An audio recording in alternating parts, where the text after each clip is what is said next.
अस्सलाम वालेकुम एवरीवन। आज आप मेरे channel English language plus literature पे चार्ल्स हॉकेट के design features of human language को पढ़ने जा रहे हैं, जो कि बहुत इंपॉर्टेंट टॉपिक है लिंग्विस्टिक के अंदर और अक्सर औकात ये एग्जाम्स में आ भी जाता है। 20 मार्क्स का क्वेश्चन होता है। और वीडियो स्टार्ट करने से पहले मेरी एक छोटी सी आपसे रिक्वेस्ट है कि चैनल को सब्सक्राइब करें और अगर आपको वीडियो पसंद आती है तो वीडियो को लाइक करें, शेयर करें अपने फ्रेंड्स के साथ। और अगर कोई क्वेश्चन है या आप चाहते हैं कि किसी टॉपिक के ऊपर मैं वीडियो बनाऊं तो आप मुझे कमेंट करके बता सकते हैं। तो चलिए आप ज़्यादा टाइम वेस्ट ना करते हुए अपनी वीडियो स्टार्ट करते हैं। Design features of language by Hockett. Hockett design features are a set of features that characterize human language and distinguish it from communication with animals. They are identified by linguist anthropologist Charles F. Hockett in the 1960s. He called these characteristics the design features of the language.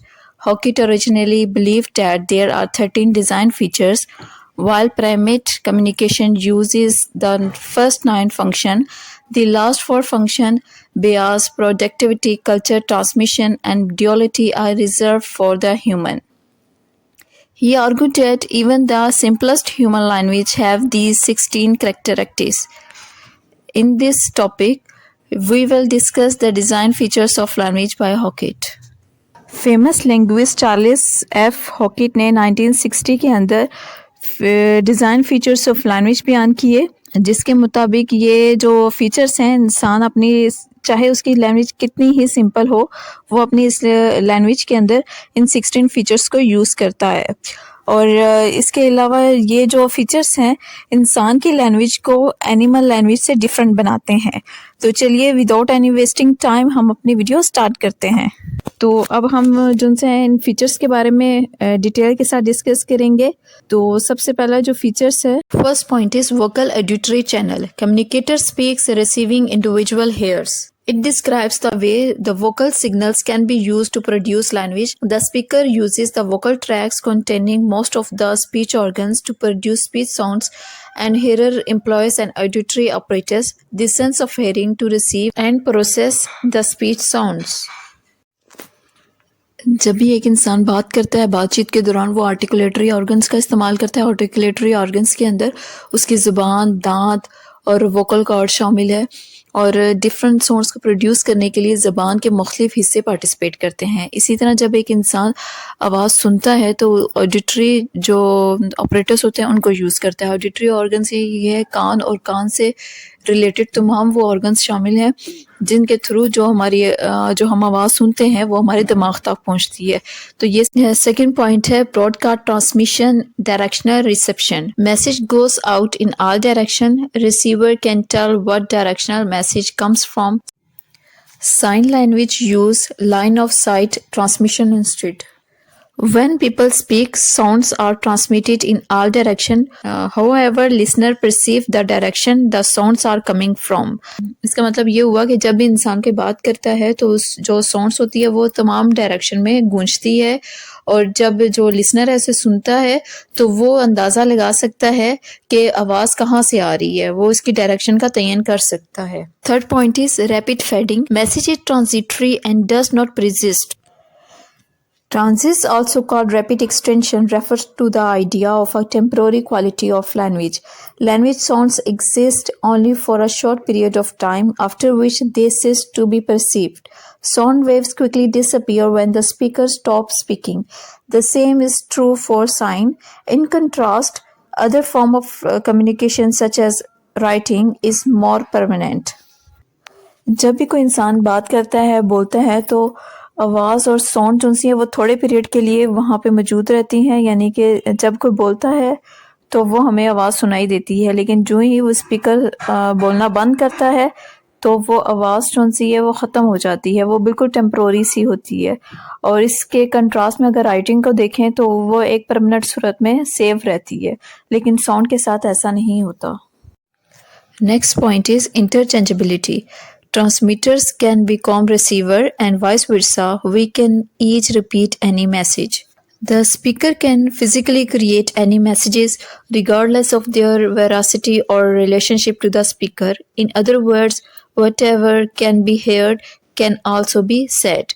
For example, if I say I am a boy, even if it's a girl, this should not be confused with a line. Um, Not all the species have this feature. For example, communicate their status. Queen ant produce chemical odor that other ants cannot.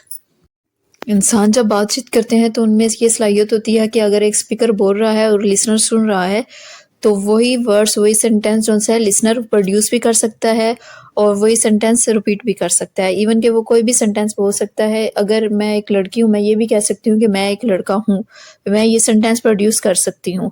लेकिन जानवरों के अंदर मतलब मैं कोई भी, इसका कहने का मतलब है कि कोई भी सेंटेंस मैं प्रोड्यूस कर सकती हूँ। मैं फीमेल के भी वर्ड्स कह सकती हूँ, फीमेल के भी और मेल के भी। मतलब मैं खाता हूँ, मैं पीता हूँ, मैं यूं भी बात कर सकती हूँ। तो जानवरों के अंदर इस तरह की कम्युनिकेशन की कोई सलाहियत नहीं होती।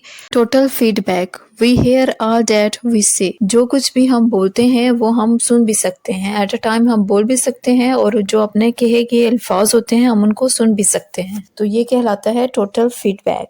For purpose of communicating, the purpose of language signal is communication and not any other biological function. But it is not so with the animals. An example of non-specialized communication is a dog breathing heavily. When a dog is grasping for breath, it often informs its owner that it is hot or thirsty. However, the dog suffocates to cool off. This is the biological function and communication is secondary. इंसान की जो ज़ुबान का system है उसका first purpose यही है, जो मेन मकसद यही है उसका कि बातचीत की जाए, एक दूसरे के साथ कम्युनिकेशन की जाए। जबकि जानवर जो उनसे एक फंक्शन को कई मकसद के लिए यूज़ कर सकते हैं, जैसा कि सांस लेने का अमल है, ये बायोलॉजिकल फंक्शन कम्युनिकेशन के लिए भी यूज़ हो सकता है। जब एक कुत्ता जो उनसे भारी सांसें लेता है वो अपने ओनर को ये इन्फॉर्म कर रहा है, तो बायोलॉजिकल फंक्शन जो सा है ये बायोलॉजिकल फंक्शन है, लेकिन कम्युनिकेशन का एक सोर्स भी है, कम्युनिकेशन का एक ज़रिया भी है, जिससे वो अपने ओनर को इन्फॉर्म कर रहा है कि जो सा है वो प्यासा है। तो बातचीत कम्युनिकेशन का पर्पस सेकेंडरी होता है, जिसमें वो अपने ओनर को इन्फॉर्म कर रहा है कि वो प्यासा है। Semanticity, symbols use phonemes, morphemes have particular meanings. Semanticity means the usage of symbols. Symbols can either refer to the symbols or to relationship between the symbols. In the human language, words are the basic form of symbols. For example, the word book refers to an object made of paper on which something might be written. Semanticity symbols के इस्तेमाल को कहते हैं। अगर हम phonological level पे देखते हैं तो फोनोलॉजिकल लेवल में हर जो अल्फ़ाबेट होता है उसको शो करने के लिए स्पेसिफिक सिंबल्स होते हैं, और इसी तरह किसी भी चीज़ का एक नाम रखा जाता है और नाम क्या होते हैं कि वो सिंबल्स होते हैं। अब जैसे BOO के बुक है, किस चीज़ को रिप्रेजेंट करता है, एक ऐसी चीज़ जिस पे हम लिखते हैं। इसी तरह DOG डॉग, ये एक सिंबल है जो कि रिप्रेजेंट करता है जीते जागते जानवर को रिप्रेजेंट करता है, जिसकी 4 टांगें होती हैं, एक टेल होती है, आंखें होती हैं, 2 कान होते हैं। Arbitrariness, symbols are arbitrary. The word loud can be spoken softly. It means that there is not internal or logical connection between the sound from the signal and what it refers to. Thus, almost all the names that human language attributes to an object are arbitrary. The word car does not look like a real car. The words spoken does not really resemble the object they represent. This is further supported by the fact that different languages give the same object very different names. Arbitrariness का मतलब ये है कि जो चीज़ों के हम नाम रखते हैं उनके दरमियान में और जो चीज़ होती है, एक्चुअल जो चीज़ होती है, उनके दरमियान में कोई लॉजिकल या नेचुरल कनेक्शन नहीं होता। ये हम खुद से नाम रखते हैं कि वक्त गुजरने के साथ साथ हम एक टाइम ऐसा आता है कि हम इस चीज़ पे पहुंचते हैं कि ऑटोमेटिकली वो जो नाम होता है उस चीज़ के साथ कनेक्ट कर दिया जाता है। हम खुद से इन चीज़ों के नाम रखते हैं, यही वजह होती है कि एक चीज़ के डिफरेंट ज़बानों के अंदर डिफरेंट नाम होते हैं। Symbols are made by combining small symbols that differ discontinuously.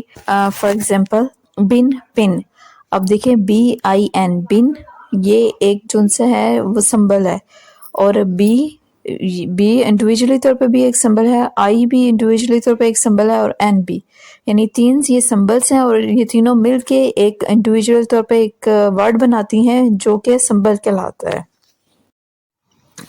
Duality of patterning. The smaller symbols P and T have no meanings of their own and can be combined in various ways. For example, PIT और TIP tip. अब देखिए इंसान का जो communication system होता है वो दो लेवल पे बेस करता है। फर्स्ट लेवल पे देखें तो हमारे पास डिफरेंट अल्फ़ाबेट्स होते हैं, जैसे इंग्लिश के अंदर 26 अल्फ़ाबेट्स हैं, 44 साउंड्स हैं, और जो कि इंडिविजुअल तौर पे जो उनसे मीनिंग नहीं रखती।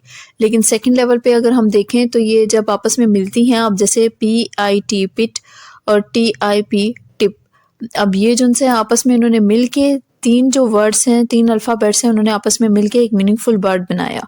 ठीक है, तो फर्स्ट लेवल के ऊपर हमारे पास इंडिविजुअल साउंड्स आती हैं या लेटर्स अल्फ़ाबेट्स होते हैं, और सेकंड लेवल पे हमारे पास वो मीनिंगफुल जो साउंड्स होती हैं वो आपस में मिलके एक मीनिंगफुल वर्ड बनाती हैं।